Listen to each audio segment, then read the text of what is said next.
வணக்கம் நண்பர்களே. Election fever இப்போவே மெல்ல மெல்ல சூடு பிடிக்க ஆரம்பிச்சிருச்சு. இன்னும் கொஞ்ச நாளில் டிவியை ஆன் பண்ணாலே போதும், அரசியல் கட்சிகளோட வாக்குறுதிகள் மலை மாதிரி கொட்ட போகுது. ஆனால் தமிழ்நாட்டில் இருக்கிற நடுத்தர குடும்பங்கள் மத்தியில் இப்போ ஓடிக்கிட்டு இருக்கிற ஒரே ஹாட் டாபிக் என்ன தெரியுமா? மறுபடியும் நகைக்கடன் தள்ளுபடி வருமா? போன தடவை ஜஸ்ட் மிஸ்ஸில் விட்டுட்டோம், இந்த தடவையாவது நமக்கு ஜாக்பாட் அடிக்குமா? இது தாங்க இன்றைக்கி எல்லார் மனசுலையும் இருக்கிற $1,000,000 கேள்வி. 2021 நடந்த எலெக்ஷனில் நகைக்கடன் தள்ளுபடிங்கிற அறிவிப்பு எவ்வளோ பெரிய இம்பேக்ட் க்ரியேட் பண்ணுச்சுன்னு நமக்கு தெரியும். பல லட்சம் பேர் இதனால் பயனடைஞ்சாங்க. ஆனால் அதே சமயம் ஐயோ எனக்கு தகுதி இருந்தும் வரலையே, நான் அப்ளை பண்ணியும் ரிஜெக்ட் ஆகிடுச்சேன்னு ஃபீல் பண்ணவங்களும் ரொம்ப அதிகம். இப்போது 2026 நெருங்குற இந்த நேரத்தில் மீண்டும் அதுக்கான வாய்ப்பு இருக்கா? அப்படி வந்தால் ரூல்ஸ் பழையபடி இருக்குமா இல்லை மாறுமா? முக்கியமாக யாரெல்லாம் இப்போவே உஷாராக இருக்கணும்? இதை பற்றி கிறிஸ்டல் கிளியராக இந்த வீடியோவில் அலசி ஆராய போகிறோம். ஒரு 10 நிமிஷம் ஒதுக்கி ஸ்கிப் பண்ணாமல் முழுசாக பாருங்கள். ஏன்னா இதில் உங்கள் குடும்பத்தோட பண விஷயம் இருக்குது. வாங்க வீடியோக்குள்ளே போகலாம். முதல் கேள்வியே இதுதான், உண்மையாகவே தள்ளுபடி வருமா பாஸ்? இது நாம் சும்மா ஜோசியம் பார்க்க முடியாது. ஆனால் அரசியல் கணிப்புகளை வச்சு பார்த்தா வாய்ப்புகள் ரொம்பவே பிரகாசமாக இருக்குது. ஏன் தெரியுமா? ஆளுங்கட்சிக்கு இது ஒரு முக்கியமான தேர்தல்.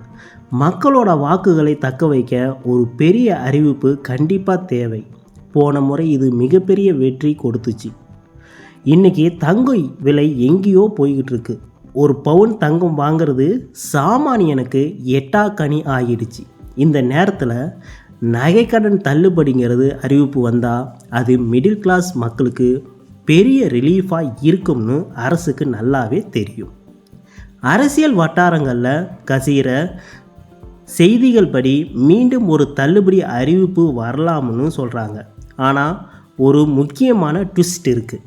போன முறை அரசாங்கம் என்னென்ன கண்டிஷனை போட்டாங்கன்னு ஞாபகம் இருக்கா? அதை விட இந்த முறை கண்டிஷன் கொஞ்சம் ஸ்ட்ரிக்டாக இருக்கவும் வாய்ப்பு இருக்குது. அது என்னன்னு டீட்டெயிலாக பார்ப்போம். இங்கே தான் நிறைய பேர் போன முறை பெரிய மிஸ்டேக் பண்ணாங்க. அரசாங்கம் சொல்கிற கணக்கு 5 சவரன், அதாவது துல்லியமாக சொல்லணும்னா 40 கிராம். நிறைய பேர் என்ன நினச்சிருக்காங்கன்னா, என் பேரில் ஒரு 3 சவரன் இருக்குது, என் மனைவி பேரில் ஒரு 3 சவரன் இருக்குது, தனித்தனியாக பார்த்தா நாங்கள் 2 பேரும் 5 சவரனுக்கு கீழே தான் இருக்கோம், அப்போ எங்களுக்கு தள்ளுபடி உண்டுன்னு நினைக்கிறாங்க. அரசாங்கத்தோட சிஸ்டம் இப்போ ரொம்ப அட்வான்ஸாக ஆகிடுச்சு. அவங்க கணக்குப்படி என்ன சொல்கிறாங்கன்னா, ஒரு ரேஷன் கார்டு ஒரு குடும்பம். உங்கள் குடும்ப அட்டையில் யார் பேர் எல்லாம் இருக்கோ அவங்க எல்லாரையும் ஒரே யூனிட்டாக தான் பார்ப்பாங்க. உதாரணத்துக்கு எடுத்துக்கலாம், கணவன் பேரில் 20 கிராம் கடன் இருக்குது, மனைவி பேரில் 25 கிராம் கடன் இருக்குது, மொத்தம் 45 கிராம். நீங்கள் தனித்தனியாக போய் கேட்டால் மேடம் நீங்கள் எலிஜிபிள்னு பேங்கில் சொல்லலாம். ஆனால் ஃபைனல் லிஸ்ட்டில் வரும்போது கம்ப்யூட்டர் உங்கள் 2 பேர் ஆதாரையும் மேட்ச் பண்ணி மொத்தம் 45 கிராம் தகுதி இல்லைன்னு ரிஜெக்ட் பண்ணிடும். ஸோ அந்த 40 கிராம்ங்கிறது தனிநபர் கணக்கு இல்லை, ஒட்டுமொத்த குடும்பத்தோட கணக்குங்கிறத நல்லா மனசில் பதிய வச்சுக்குங்க. 40 கிராமை விட, அதாவது 1 மில்லிகிராம் கூட அதிகமாக இருந்தாலும் ரிஸ்க்கு தான். அடுத்ததாக கமெண்ட் செக்ஷனில் அடிக்கடி கேட்குற ஒரே கேள்வி, நான் ஸ்டேட் பேங்கில் வச்சுருக்கேன், இந்தியன் பேங்கில் வச்சுருக்கேன், பேங்க் ஆஃப் பரோடாவில் வச்சுருக்கேன், எனக்கு நகைக்கடன் தள்ளுபடி ஆகுமா என்ற கேள்வி தான். இவங்களுக்கெல்லாம் என்ன பதில்னு பார்த்தீங்கன்னா, நகைக்கடன் தள்ளுபடி ஆகாது என்பது தான் பதிலாகும். ஏன் தெரியுமா? இந்த கூட்டுறவு வங்கிகள் மட்டும்தான் மாநில அரசாங்கத்தோட கட்டுப்பாட்டில் நேரடியாக வருது. நேஷனல் பேங்க் எல்லாமே மத்திய ரிசர்வ் வங்கி கட்டுப்பாட்டில் இருக்குது. மாநில அரசு நினச்சா கூட்டுறவு வங்கி கடனை தான் தள்ளுபடி செய்ய முடியும். ஸோ இந்த லிஸ்ட்டில் எதெல்லாம் வரும்னு பார்த்தீங்கன்னா, தொடக்க வேளாண்மை கூட்டுறவு வங்கிகள், நகர்ப்புற கூட்டுறவு வங்கிகள், மாவட்ட மத்திய கூட்டுறவு வங்கிகள். நீங்கள் ப்ரைவேட் ஃபைனான்ஸில் வச்சுருந்தாலோ இல்லை பெரிய நேஷ்னல் பேங்கில் வச்சுருந்தாலோ இந்த ஸ்கீம் உங்கள் லிஸ்ட்லேயே வராது. இதில் எந்த மாற்றமும் இருக்காது. இப்போது நம்ம பார்க்க போகிறது ரொம்ப முக்கியமான பகுதி. எனக்கு 40 கிராமுக்கு உள்ளே தான் இருக்குது, கூட்டுறவு வங்கியில் தான் வச்சுருக்கேன். அப்போது எனக்கு கன்ஃபார்ம் தானே என கேட்டால் அங்கேயும் ஒரு ட்விஸ்ட் இருக்குது. போன முறை தள்ளுபடி வராமல் போனதுக்கு முக்கியமான காரணமே இந்த ஃபில்டர் மெத்தட் தான். அரசாங்கம் தெளிவாக சிலரை இதில் இருந்து நீக்கியிருக்காங்க. யாரெல்லாம் பார்த்தீங்கன்னா, அரசு ஊழியர்கள். அதாவது நீங்கள் கவர்மெண்ட் வேலையில் இருந்தால் கண்டிப்பாக தள்ளுபடி கிடையாது. பென்ஷன்தாரர்கள், அதாவது அரசு பென்ஷன் வாங்குறவங்களுக்கும் கிடையாது.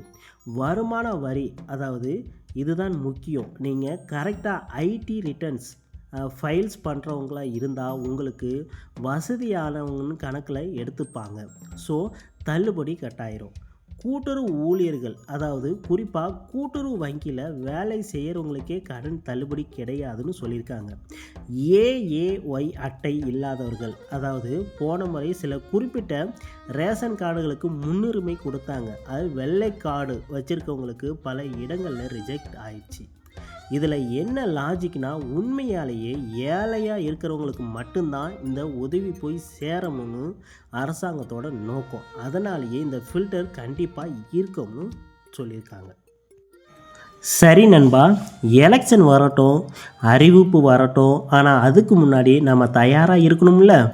கடைசி நேரத்தில் பதறி ஒரு பிரயோஜனமும் இல்லை. நீங்கள் இப்போவே செய்ய வேண்டியது இதுதான். முதல்ல வீட்டில் உட்காந்து யார் யார் பேரில் எவ்வளோ நகை வச்சுருக்கோம்னு கூட்டி பாருங்கள். 40 கிராமுக்கு மேலே போகுதுன்னா முடிஞ்சால் கொஞ்சம் பணத்தை கட்டி கொஞ்சம் நகையை மீட்டு 40 கிராமுக்குள்ளார வர்ற மாதிரி பார்த்துக்குங்க. அடுத்ததாக பார்த்தீங்கன்னா, இது ரொம்ப ரொம்ப முக்கியம். உடனடியாக பேங்க் போங்க. உங்கள் Aadhaar card, ration card, mobile number, இது 3 உங்கள் நகைக்கடன் கணக்கு கூட லிங்க் ஆயிருக்கான்னு ஒரு தடவைக்கு 2 தடவை செக் பண்ணிக்கோங்க.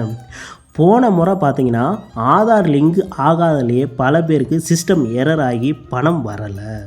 அடுத்ததாக ரேஷன் கார்டில் ஏதாவது பிழை இருந்தால் இப்போவே சரி பண்ணிக்கோங்க. இதுக்காக புதுசாக போய் கடன் வாங்காதீங்க. இருக்கிற கடனுக்கு தள்ளுபடி கிடைக்குமான்னு மட்டும் செக் பண்ணுங்கள். ஸோ மக்களே, நிலைமை இதுதான். தேர்தல் நெருங்க நெருங்க இன்னும் பல பரபரப்பான அப்டேட்ஸ் வரும். புதுசாக என்ன ரூல்ஸ் கொண்டு வராங்க, எப்போ அறிவிப்பு என்பதெல்லாம் நான் உடனுக்குடன் உங்களுக்கு அப்டேட் பண்ணுறேன். அதெல்லாம் மிஸ் பண்ணாமல் தெரிஞ்சுக்க மறக்காமல் நம்ம சேனலை சப்ஸ்கிரைப் பண்ணி அந்த பெல் பட்டனை தட்டி விடுங்க. உங்கள் மனசில் என்ன தோணுது? 2026 இந்த தள்ளுபடி அறிவிப்பு வருமா, இல்லை வேறு ஏதாச்சும் புதுசாக அறிவிப்பாங்களா? உங்கள் கருத்துக்களையும் உங்களுக்கு இருக்கிற சந்தேகங்களையும் மறக்காமல் கீழே கமெண்டில் சொல்லுங்கள். எல்லா கமெண்ட்டுக்கும் நான் ரிப்ளை பண்ணுறேன். அடுத்த பயனுள்ள வீடியோவில் உங்களை சந்திக்கிறேன். அது வரைக்கும் இணைந்திருங்கள். நன்றி.